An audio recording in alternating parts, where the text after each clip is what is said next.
always knew that I was gonna get an education. I always liked to learn, even as a young child, being an only child. I'm a first-generation American to a single mother.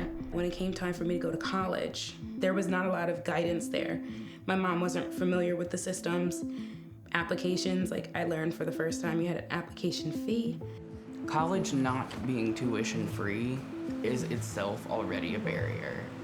I grew up in a low-income community, and one thing that's often pushed is this idea that in order to get out of poverty, in order to move up on the economic ladder, you had to go to college. It was the only way out.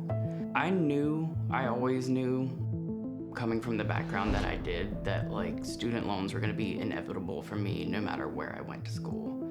If you care about democracy, you care about quality education. We need to realize that this is a crisis that was created for political reasons, not just economic reasons. People don't realize in the United States that up until the late 1960s, 70s, public universities were often free. You get a period of time, especially in the 1960s, of student unrest. So, there's anti-war movement, there's pushes for more integration into the university system from BIPOC. And so one of the plans becomes, well, if you got the funding for higher education from the state and from the federal government, and you pass the cost on to students and their families, that's one way to control them. It was a huge gamble for me. Like, there was a lot of pressure, a lot of stress, that if I did not perform, I'd be $100,000 in debt with no future. The job I walked into with 2 degrees paid me $16 an hour. Student loans were supposed to help level the playing field, but it doesn't actually do that. It deters people who are born into less affluence from pursuing education and pushes them into working that minimum wage job that we then debate over as a country, why minimum wage jobs are supposed to be held by students, held by high schoolers. But if you don't have a degree, the job opportunities are just not knocking at your door.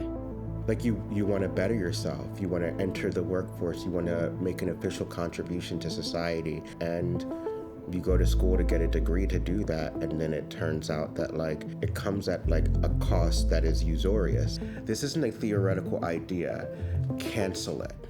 There's about $1.8 trillion in student debt today.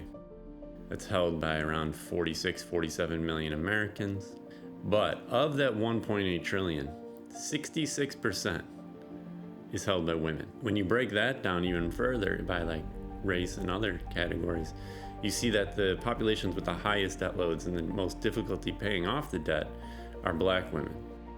The government should not be making money off the backs of Americans, period. I think they fail us by allowing the interest rates to be so high. The idea is that the government wants to help relieve that burden from you, but it's almost like kicking the can down the road. I think that in the end, when we hold the debt, we're suppressing our own economy, and for what?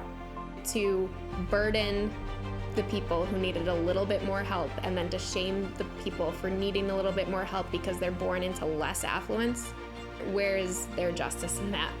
I wanted to make sure that people see it elsewhere and see that other people are struggling and that those stories are at the forefront so we can build something more powerful to get this canceled. And I think that you do that by leading with your story.